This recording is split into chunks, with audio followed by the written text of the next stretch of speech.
The Fifth Estate. Good evening. I'm Eric Malling.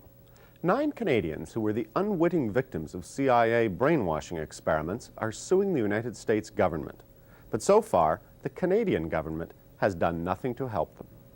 If I were in charge of a government to whom 9 citizens that we are suing for have been brainwashed without their knowing, have had their lives impaired, and have it done by a foreign agency, undercover without the government of Canada knowing it, I would find a way to help those people instead of hindering them.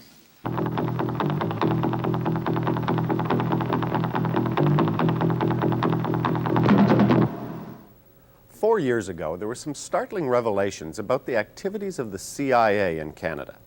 The American intelligence agency had paid for a series of brainwashing experiments under a project codenamed MK Ultra.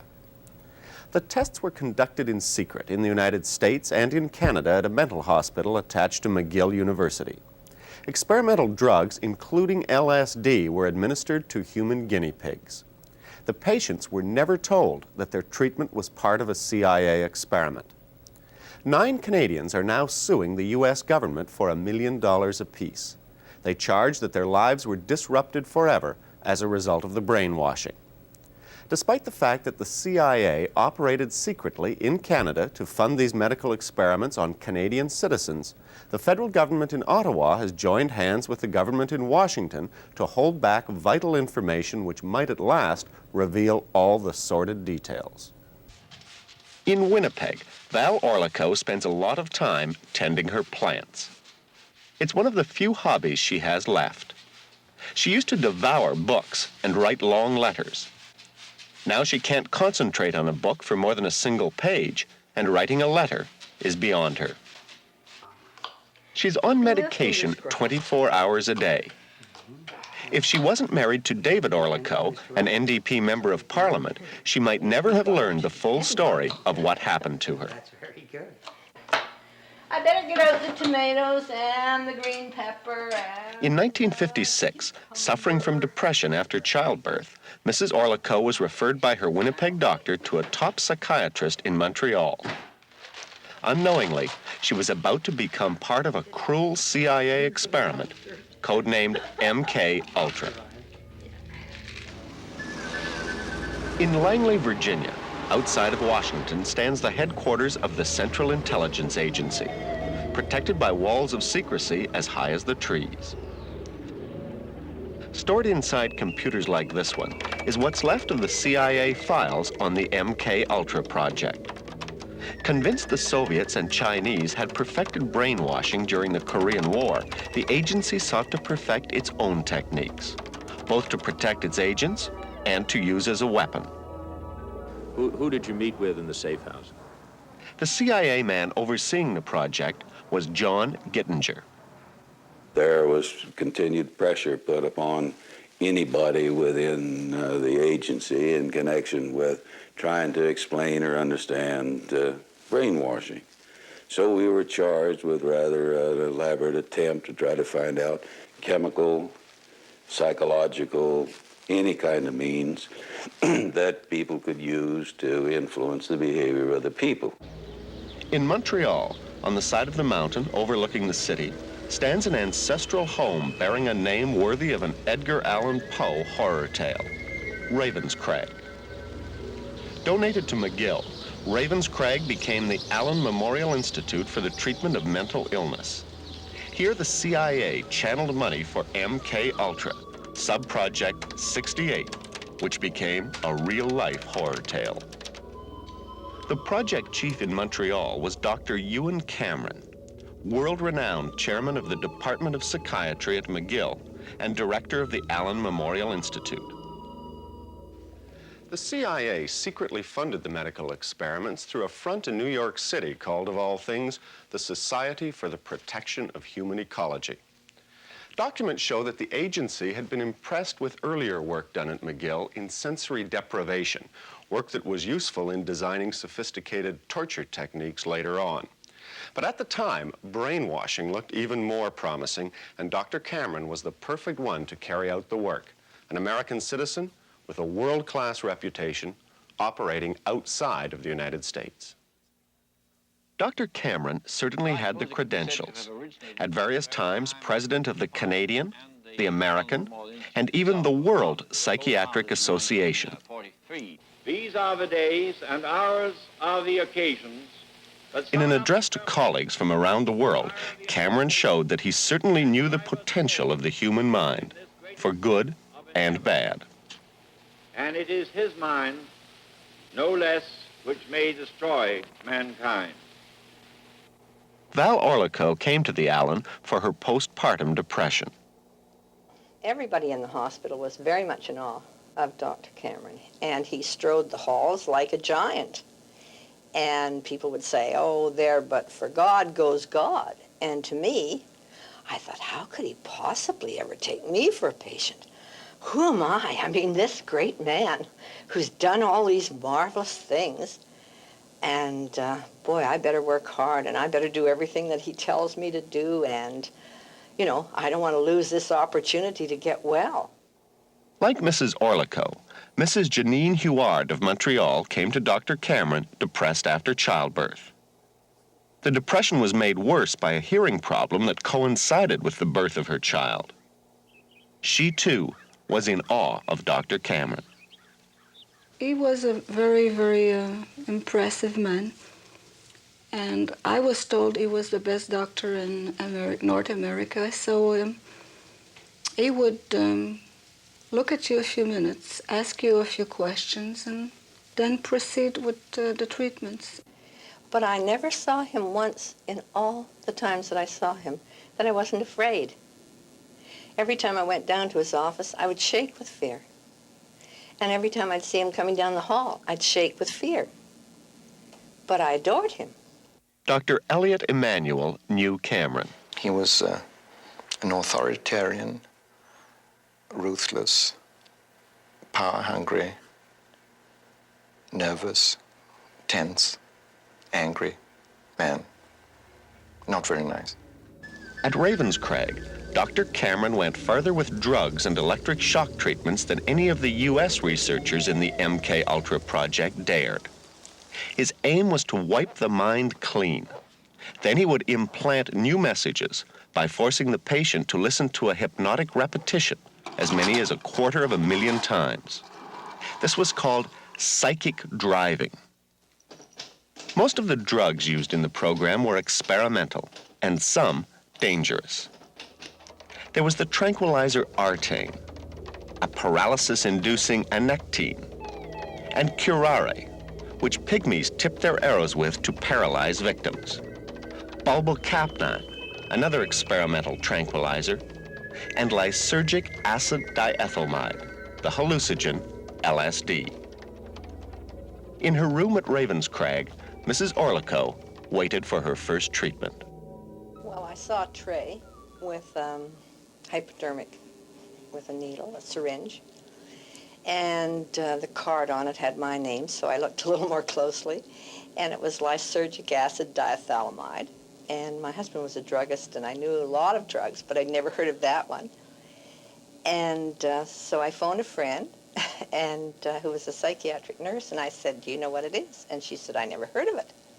But she had a friend who was a psychiatrist, so she phoned her friend, and she called me back, and she said, he said that this stuff causes poisonous psychosis.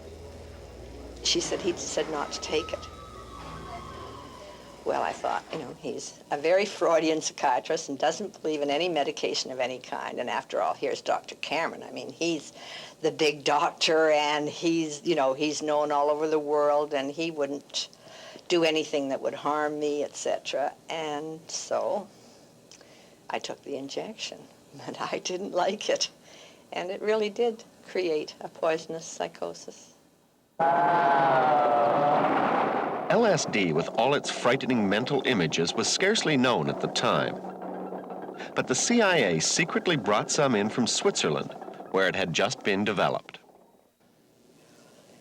The room became very distorted, and I thought my bones were all melting. And I just wanted to scream that I wanted to get out of there. And I saw the squirrels outside, and I thought, they're not the squirrels, I'm the squirrel. I'm in this cage, and I can't get out. And I started to throw myself from side to side in the room. And I couldn't write. They had given me a pencil and paper and asked me to write down, but I couldn't write. I couldn't do anything. I couldn't focus. I don't know, it was like some kind of funny hell I'd fallen into, and I couldn't get out. And I don't know how long that went on. It was just a terrible nightmare. And I just felt that my life was threatened. I could never go back to what I'd been. Robert Logie of Vancouver was 18 when he came to the Allen complaining of trembling and severe leg pains, diagnosed as psychosomatic. Like Mrs. Orlico and Mrs. Huard, he had no inkling he was to be part of a CIA experiment. The LSD was very horrifying, and they gave it to me for about 12 or 15 times. One minute I would see the doctor there, the next minute I wouldn't see him there, and they were asking me all kinds of questions, and I remember them telling me that I was getting smaller and smaller, and I really felt myself getting smaller. And they were bringing me back in time, way back, you know. At one point, I almost felt like I was just about to be born, really, that far back in memory. And they were really, really probing, asking all kinds of questions, and I felt I didn't have any control. I had to answer. I didn't feel I had any control. I was completely, like they had complete control over me. Mrs. Huard, like the others, was forced to pay for the so-called treatment, massive electric shocks, and all the drugs. They would give me as much as 40 pills a day. And I would ask the nurse, what is that? They would say it's a new drug, and they only name it by a number. What did all those drugs do to you? How did they make you Well, feel? I was very, very strong, well-powered. So these drugs kind of desensitized me. They would lower my reactions. They would lower my resistance.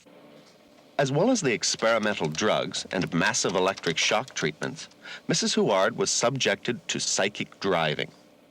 Hypnotic-like messages were repeated over and over to a sleeping patient, sometimes for as long as 16 hours in a row. They were a key part of the mind control experiment. This is how Mrs. Huard remembers one of the messages. Why are you running away from your responsibilities, Janine? Why, Janine? Why? Janine, why are you running Why away are you running from away from your responsibilities? Why are you running away from your responsibilities, Janine? Why Why are you running away from your responsibilities? Why are you running away, Janine? I would try very strongly not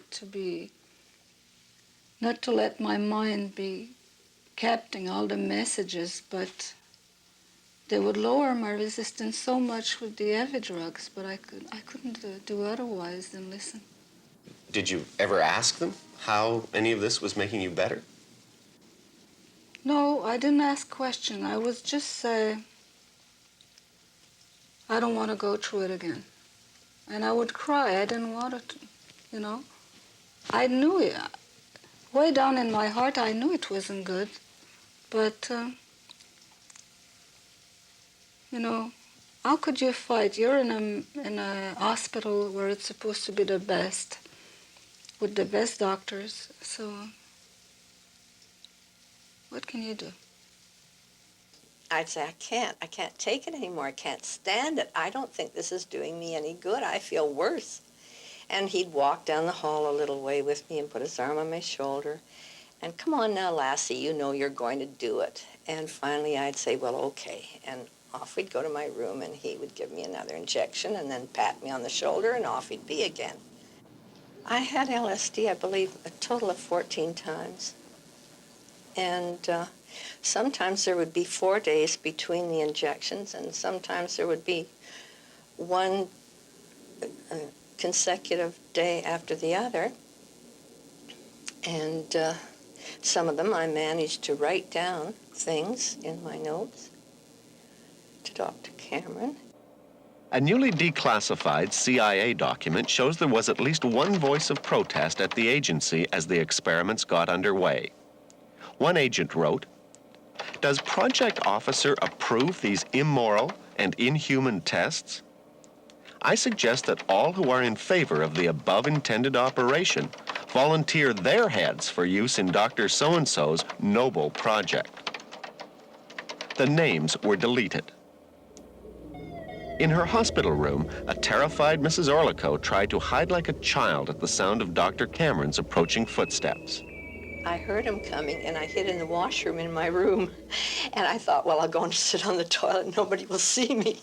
Anyhow, that didn't work because he knocked on the door and he said, "Now, come on, Lassie, you know you're in there, and come on, you come out and let me give you your injection." And I said, "No, I'm not taking any more injections. I can't do it. I don't care if I die. I can't do it anymore because this is killing me, and that's all there is to it. I can't do it." Well, he wasn't very happy about it. And, however, after a little discussion, he turned on his heel and left the room. The electric shock treatments were administered on an unprecedented scale. It was called de-patterning. The mind was short-circuited so the psychic driving hypnotic messages could be planted on a clean slate. There is now no known use of electric shocks on such a scale, even in Soviet mental asylums where political crimes are punished. Psychiatrist and former colleague of Dr. Cameron, Dr. Elliot Emanuel. As you probably know, electroshock treatment has been given for depression for something like 40 years now. It's a very successful and useful treatment for severe depression that doesn't respond to other things.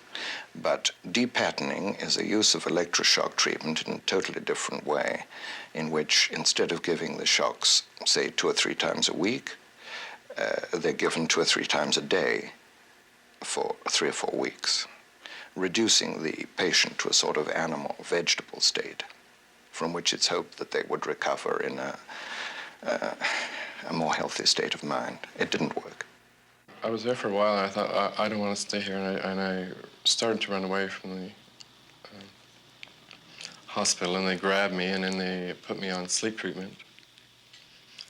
And now they kept you asleep for 23 days, and while I was asleep, they were shocking the heck out of me with electric shocks and playing tapes. There was another lady who had the same kind of psychic driving that I did, and she was a very wiry, slender lady, and with lots of pep and zip, you know, and she'd go to the dances and this and that. And one day she just wasn't there. And when we asked where she went, they said, "Oh, well, you know, she's gone to another hospital." Well, sometime later, I was in the day hospital, and I happened to ask a nurse if she'd heard what had happened to this lady. And she said, "Oh, that's her sitting over there." And I looked, and there was a fat lady that just looked like she was made out of dough. She didn't know me. She didn't know herself. She didn't know anybody. She was gone. Now, that's a death. Did you ever try and get away from there? Did you ever say, "I'm just not going back"? I tried. I was home for the weekend, and I had a pass for the weekend. That's how they call it. So when I was there, I said, "I'm not going back there." So I telephoned, or somebody else in the house telephoned, and they said, "If you're not coming back, we're sending the police after you." So I remember being so upset. I was crying. I didn't want to go in. And it was really like a concentration camp. There was a gentleman who jumped off the roof of the Allen. I don't think he had LSD, but he had sleep therapy with psychic driving, you know, with the driving tapes under his pillow. And they told him he was going to go home. And he'd just come out of sleep therapy. And he just jumped. He said, went around, big smile on his face, said goodbye to everybody, went up on the roof and jumped off and landed at the back door of the Atlan, which was a dreadful, awful thing. I don't think he was more than 30. And he was just gone. Just gone. And there was this big washed area at the back door. Nobody would go in and out of that back door for a long time. And everybody in the hospital spoke in hushed tones, and everybody was affected. They would not talk about it. It was as though it did not happen. In 1973, all MK-Ultra files under the control of the Technical Services Division Chief of the CIA were ordered destroyed by the director, Richard Helms. But in a bureaucracy as vast as the Central Intelligence Agency, it's difficult to destroy everything. And the damning evidence of the Cameron Project surfaced after a Freedom of Information Act suit. It revealed Mrs. Orlico had reason for her nightmares and her doubts. I've heard that it was the most brutal program under MK Ultra in the States and in Canada, that this was the most brutal. It was an awful feeling to realize when I found this out that the man whom I had thought cared about what happened to me didn't give a damn. I was a fly, just a fly. Her husband, David Orlico, NDP Member of Parliament for 22 years, remembers the cost. We had Blue Cross coverage, but we didn't have, but Blue Cross did not cover treatment in a mental hospital. So what we did after the first year was to sell the house, which was really the only money that we had. And my daughter and I moved in with Al's mother. And we stayed there almost 3 years. It was tough, but the financial cost was really a small part of the cost. If you're talking about cost, it really disrupted our lives. Mrs. Orlico sued the Allen Memorial Institute, and last year it quietly settled out of court for $50,000. But that's only the amount she estimates she had to pay for what she thought was treatment. Apart from giving Mrs. Orlico her money back, the Allen has done nothing to compensate Cameron's other victims. But in the U.S., a former CIA director, Stansfield Turner, promised the Congress the agency would try and track down victims of the MK-Ultra project in both Canada and the U.S. so they might get compensation. The CIA wrote the Allen this recently declassified letter. Addressed to Maurice Danger, then director, it said, "It has been our understanding that there are no remaining records of Dr. Cameron's research that might reveal the identities of patients under his care during the time period in question. However, by way of leaving no stone unturned, we now inquire whether this information might be reconstituted through patient records, financial records, or other hospital records. Sincerely yours, Daniel B. Silver, General Counsel, CIA." So even the CIA made some effort to find the victims, but little help from Montreal. There is no record of the Allen ever attempting a search of all its medical records, although Cameron's successor admits it would be easy enough to do.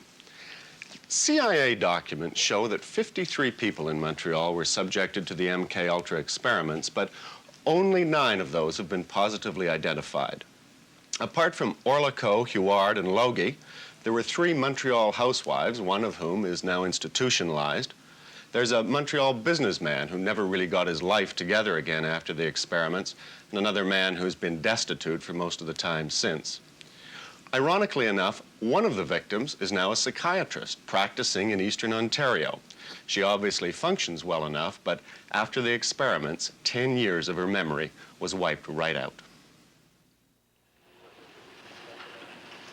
The McGill project was abruptly terminated in 1964, and so Dr. Cameron returned to the United States. 3 years later, he died suddenly of a heart attack. Subsequent evaluation of Cameron's work in Montreal by his successor showed that the intensive shock therapy was not only medically useless, but potentially dangerous. Cameron, though, never revealed how much he knew about the CIA sponsorship of his work. Robert Logie was later given cortisone treatment for the pains in his leg that brought him to the Allen in the first place. It worked, but his mind is a different story. He now has joined with Mrs. Orlico, Madame Huard, and 6 other Canadians in a massive lawsuit against the United States government. They contend that they sought treatment and instead were made unwitting victims of CIA experiments. The 9 Canadians are seeking $1 million apiece in damages from the U.S. government. The CIA intimidates many American law firms, but this case is being fought by a lawyer who defended Lillian Hellman and Arthur Miller during the McCarthy witch hunts for communists. In preparation, the lawyers have interrogated every CIA agent involved in MK Ultra, including former director Helms. With the trial expected to start soon, Joseph Raw sums up the case with his junior partner, James Turner. What we get out of Gittinger? John Gittinger is the former CIA staff agent who testified that at his request, the CIA contacted Cameron and informed him that a front in New York would support his work. As a result of that, Cameron received CIA funds to finance the LSD and brainwashing experiment. In other words, Cameron, all he did was what the CIA was in effect asking him to do. Yeah. And what he said he was going to do, and he did it. And then they paid him money for it. And then what about Gottlieb now? We got a lot of stuff out of Gottlieb. Here's one of his depositions. We got him, I take it. He said, I'm going to wash my hands of this. I approve the project, but I don't have to take care of the Canadian citizens who are going to be affected. Is that fair? That's fair. He admitted that they took no steps whatsoever to guarantee that people wouldn't be injured if it could be avoided, or to make sure that people even knew that they were participating in an experiment. Well, this guy Gottlieb's got quite a record, doesn't he, on negligent action ahead of time. I mean, before this ever... He was personally involved in an experiment that resulted in the death of a U.S. Army... Is that the one where they put the LSD in the Cointreau of a guy named Olson? Yeah, and then he jumped out of a window and committed suicide in New York City. They managed to cover that up, too. I like a man who was general counsel of the CIA. His name's Larry Houston. And at that time, he said this was culpable negligence. He was a general counsel. And they went on, left a guy on the job who had been guilty, according to their own lawyer, of culpable negligence. What about Helms? We took his deposition, too. It's right here. Yeah, it's an awful thick deposition. He didn't remember a whole lot. There's a major case of forget-me-nots. The only thing that we really got out of him was that he instructed Gottlieb, the CIA's Dr. Gottlieb, to destroy the records. When the story broke about the covert CIA activities on Canadian soil, the United States sent a formal apology to the Trudeau government. But External Affairs Minister Alan McEachern has refused to release that document to Mrs. Orlico and the others in the lawsuit. This declassified State Department letter shows why. Addressed to the Canadian Embassy, it reads, "This is with reference to your request for the views of the U.S. intelligence community concerning possible release by the Canadian government of certain documents relating to the Orlico matter. Your request was given careful review, on the basis of which it has been requested that the Canadian government withhold from public disclosure the documents in question." We moved heaven and earth to get the correspondence and the documents and the discussions between the Canadian government and the United States. The United States won't give it to us because they're covering up their wrong. The Canadian government won't give it to us because they're scared of the United States government. Both of them are holding back all of the information about this. I think the case could be broken if the Canadian government would say to the CIA, we're not going to cover up for you any longer. We're going to allow this, we're going to give this material to Mr. Orlico for his case. Well, if the Canadian government has this apology from the U.S., why in the world do you think they wouldn't release it? Oh, I just think the Canadian government's a little bit like international wimps in the case of the United States. I don't know why they're so scared of us. We're not going to do anything. I don't think the 7th Army is going to attack Montreal because you give us that material. I understand, though, that the American position is that this kind of CIA material can't be released for national security reasons. Maybe that's true. Well, security, my neck. First, the CIA, everything they forget. Then when they have to stop forgetting, because it's ludicrous, then they say it's all national security. What is national security about the apologies of the United States to Canada? They get very belligerent, the Canadians, with the Russians when they shoot down the 007 with some Canadian citizens. But when the CIA covertly does something to all the citizens, ruined the lives of many of these citizens, well, the Canadian government's doing nothing. I don't know why. Canada made forceful representations on behalf of the Toronto businessman who was kidnapped by bounty hunters taken back to Florida. That wouldn't indicate that they're afraid to make a ruckus down here. That was a pretty easy situation. I mean, my God, you kidnap a Canadian, take him to the United States, heavens above. And furthermore, who do you have to fight there? A couple of bounty hunters. Here you're fighting the CIA. That scares Canada. I'm surprised that if your case is as strong as you say, that the American government isn't trying to get an out-of-court settlement, pay out a bunch of money and just hope it'll go away. When the CIA went into this brainwashing stuff, what they call the MK Ultra program, when they went into that, they injured lots more people than the 9 we are suing for. They injured a great many other people. Here in the United States? Here in the United States.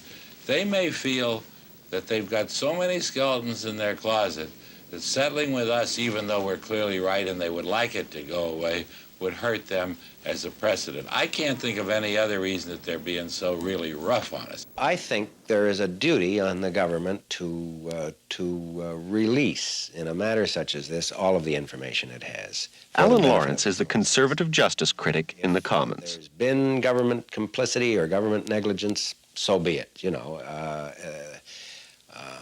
It's far better to make a full disclosure and a full confession of your sins in a matter such as this.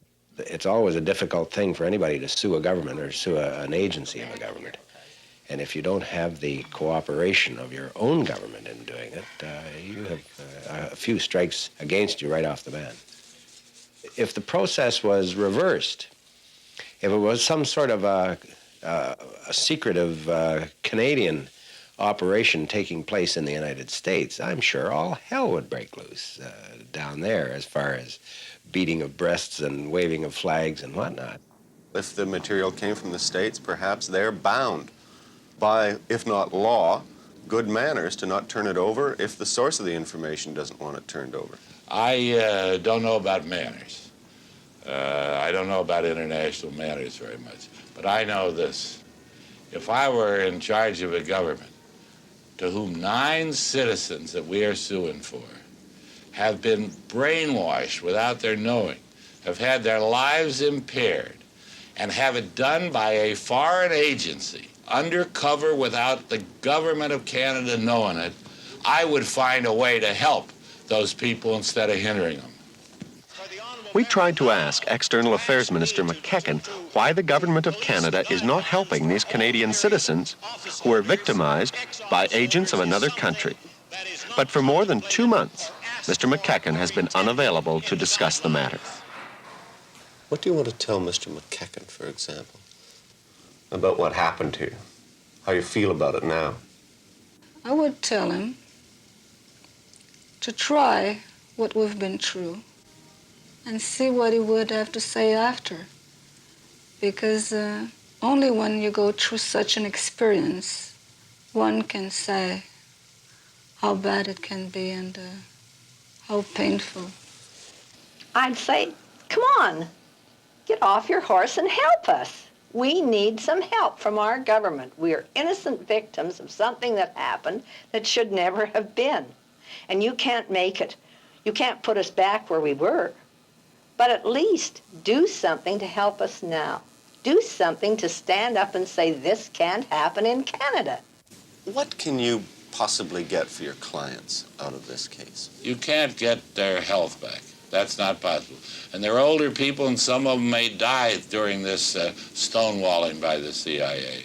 And some of them may get worse. One of them, at least, is in an institution now. I mean, the thing is very much needing of speed by the to get recommended. You can get some money. That's all you can get. That's all you can get when a doctor misoperates on you. You don't get your health back. There's no way we can get their health back. But what we can get them is some funds to help ameliorate their old age with the damage that's been done to them by this lousy performance that occurred through the CIA by Dr. Cameron mistreating them and hurting them. One thing which triggered Mrs. Huard's initial depression was growing deafness in one ear. That was later corrected with minor surgery. But no surgery can undo Dr. Cameron's work at Ravenscraig. I cannot go to sleep without any medication. I have migraine headaches that last for a week at the time. Doctors cannot find a cause. I have slight amnesia. I have a lot of trouble to concentrate. I've never been able to sleep without medication since the sleep treatment. I went through years and years and years of severe depressions. I dream about it. All my waking hours, I think about it. It's eating me up. I've been hospitalized. When I first went home to Winnipeg, I attempted to take my own life because I couldn't endure the way I felt. And I have a chronic need. I'm very dependent on other people. And I have a chronic depression, which at times gets worse. Not being with my family, not being able to follow a career, not being able to study anymore, which I wanted to do very much. I would say it cost me my life.